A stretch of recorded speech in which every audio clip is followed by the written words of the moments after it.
El próximo interviniente entra en el campo de la historia de la literatura, pero de la historia en general, es Aubin Lefebvre, espero que haya pronunciado bien, muy bien. el nombre. Es doctor por la Universidad Libre de Bruselas y por la Universidad Autónoma de Madrid. Ha sido profesor en la Universidad de París-Sorbonne Nouvelle y actualmente es titular de la cátedra de literaturas hispánicas en la Universidad Libre de Bruselas, no sé si en la flamenca o en la valona, es decir, en Roosevelt o en Etterbeek. La francófona. La francófona, bueno. Es especialista en Borges. Es verdad que, en fin, parece que los leoneses tienen una cierta querencia por Borges y quizá esa razón, en fin, le acerca especialmente a estas jornadas.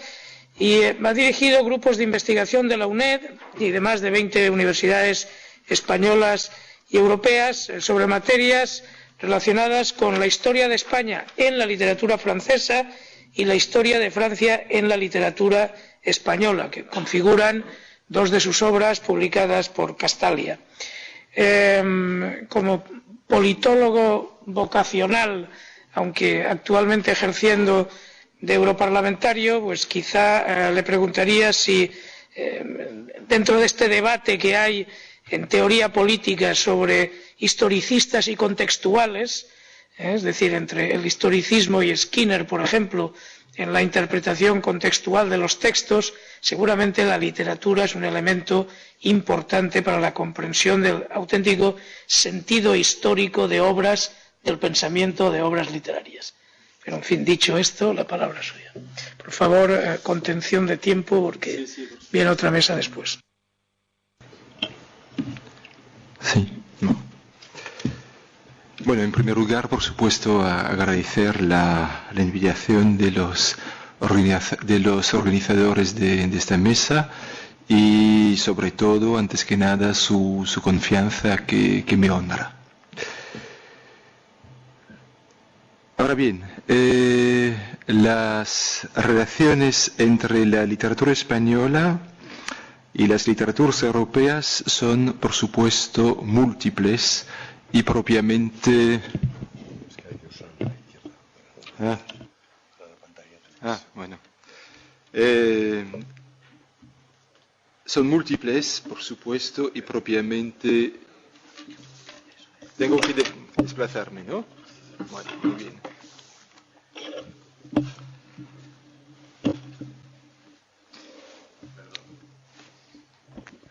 Propiamente infinitas.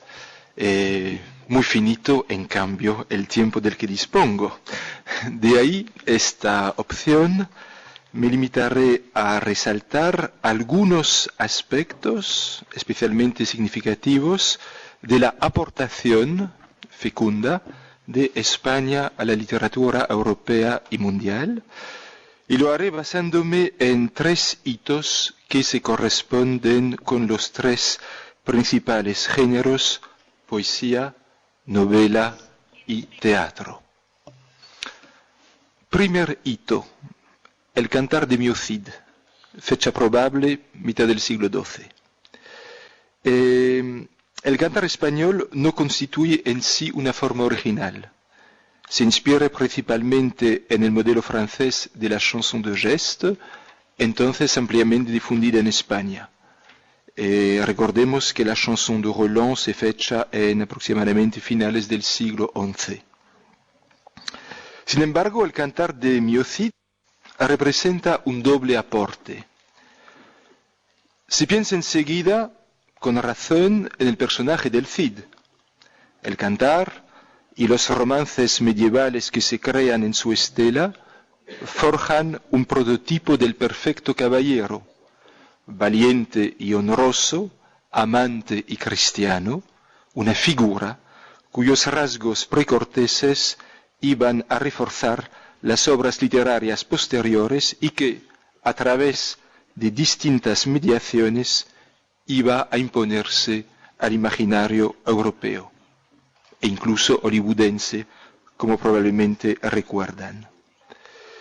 Piénsese en la rica tradición literaria del Cid en la literatura francesa, desde Corneille en el siglo XVII hasta al menos el siglo XIX, alimentando el imaginario heroico y los planteamientos antiburgueses del romanticismo y del post-romanticismo de Hugo, Théophile Gautier, Le Comte de Lille, José María de Heredia, pero también alimentando el ensueño de un famoso historiador de la literatura como Ferdinand Brunetière, que a finales del siglo XIX llegó a escribir: Dans notre Europe moderne, politique et industrielle, utilitaire et positiviste, si nous n'avons pas encore tout à fait perdu le sens du chevaleresque, c'est à la littérature espagnole que nous le devons.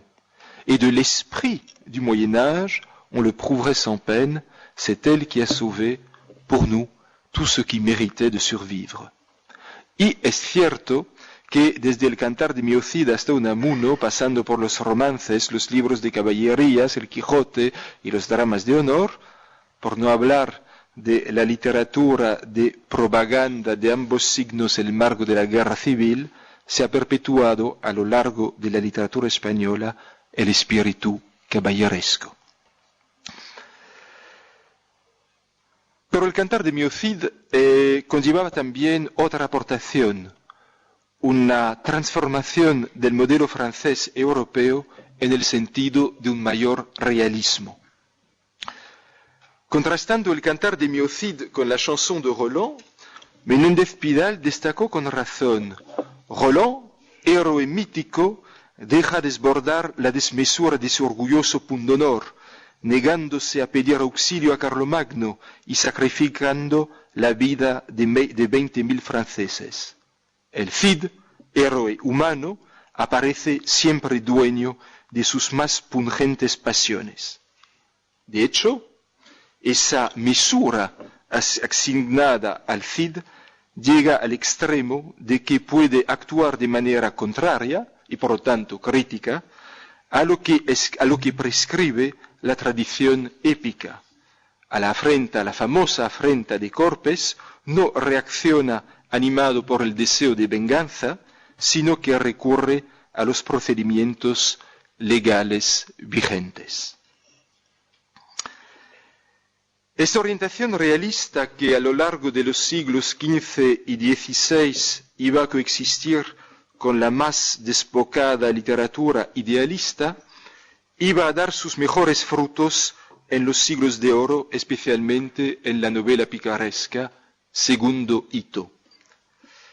Ahora bien, entre el Cantar y la novela picaresca hay que mencionar por lo menos como eslabones ineludibles y de por sí destacadas aportaciones La Celestina, de Fernando Rojas, y en su estela el retrato de la Lozana andaluza, de Francisco Delicado. Sin embargo, el retrato fue poco difundido, y si bien La Celestina se tradujo pronto al italiano, al alemán y al francés, no tuvo todo el impacto que hubiera merecido. De hecho, la figura de La Celestina no ha trascendido el imaginario español. En cambio, la novela picaresca, y en especial el Guzmán de Alfarache, iba a tener una influencia extraordinaria. La aportación que encerraba su fórmula era múltiple.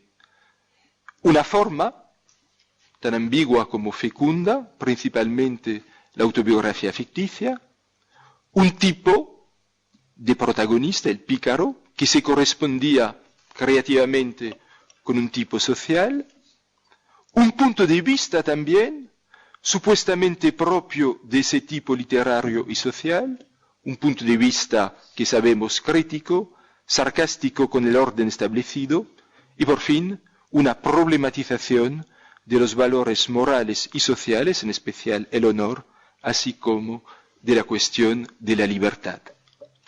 O sea, una gran aportación para la historia de la narración y de la novela europeas, y al mismo tiempo para la historia de la estética y de la poética realistas.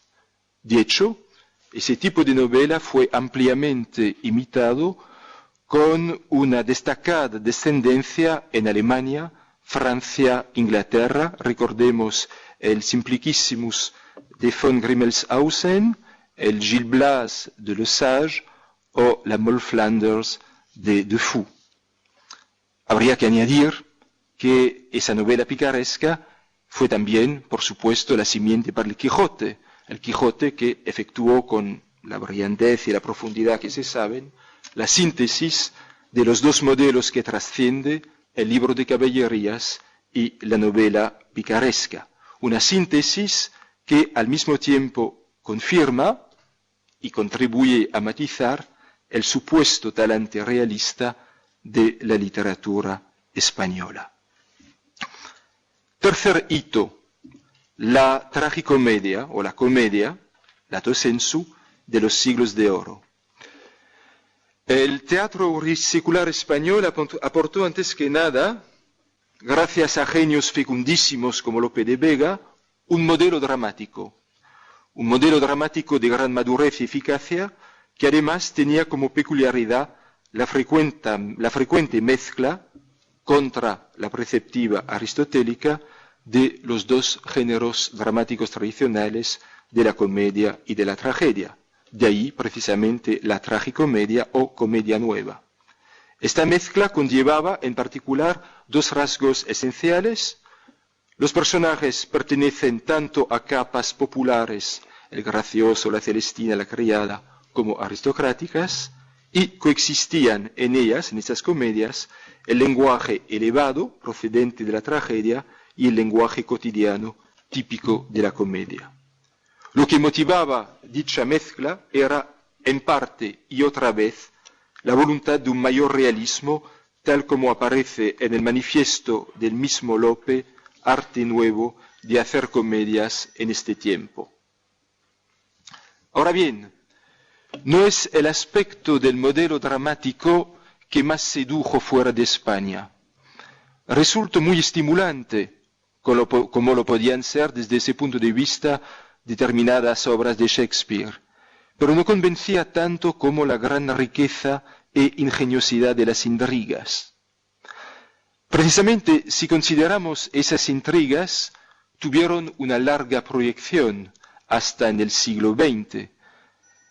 Recuérdense, por ejemplo, las adaptaciones de Albert Camus, las del Caballero de Olmedo, de Lope, o la Devoción de la Cruz, de Calderón. Ahora bien, ¿cómo no evocar la celebérrima figura, una más, que ha aportado la literatura española a la literatura mundial, del burlador de Sevilla?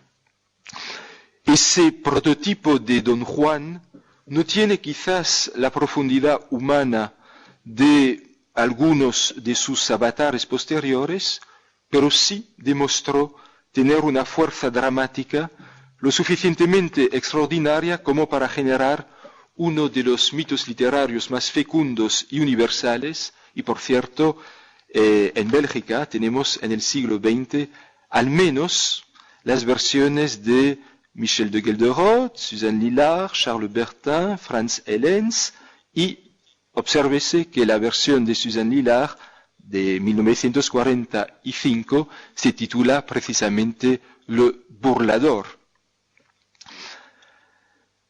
A modo de colofón, a primera vista, y quizás por falta de perspectiva histórica aún, resulta difícil encontrar en la literatura española posterior a los siglos de oro obras que tuvieron tanto impacto internacional como las que se han mencionado.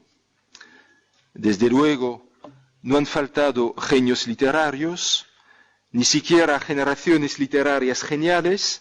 Piénsese en la mal llamada generación del 98 o en la bien llamada Edad de Plata.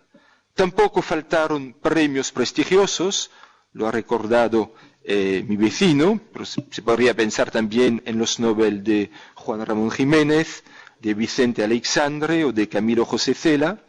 Tampoco faltaron, lo ha dicho, las traducciones a multitud de idiomas, pero si bien cada obra valiosa constituye un indudable aporte al patrimonio literario europeo, no se impone la obra de resonancia evidentemente universal, que se encontraría más bien en otros ámbitos artísticos. Piénsese, por supuesto, en la obra y la figura de Picasso, o incluso en el cine del primer Buñuel, Un chien andalou, L'âge d'or. And yet, ahí asoma el borgiano. Habría que considerar otro tipo de relaciones y de mediaciones, las que implican la otra orilla. Jorge Luis Borges es, mutatis mutandis, el Cervantes del siglo XX, pero Borges resulta incomprensible sin su periodo de formación en la España de los años 20,